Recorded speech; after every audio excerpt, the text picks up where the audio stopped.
এই ছাগলটা 2-3 বছর ধরে কিছুই খায়নি, যার কারণে সে তার মালিকের ঘরের সব মালামালগুলোকে খেতে শুরু করে দেয়।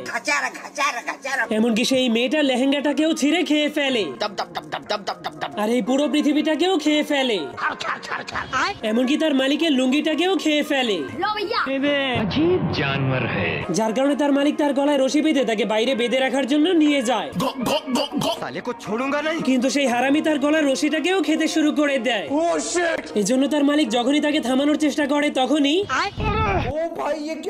যার কারণে সে অনেক রেগে তাকে একটা লোহার টাওয়ারের সঙ্গে বেঁধে দেয়। কিন্তু যখনই সে ঘরে চলে যেতে শুরু করে তখনই সে পিছনে তাকালেই দেখতে পায় সেই হারামি পুরো টাওয়ারটাকেই খেয়ে ফেলেছে।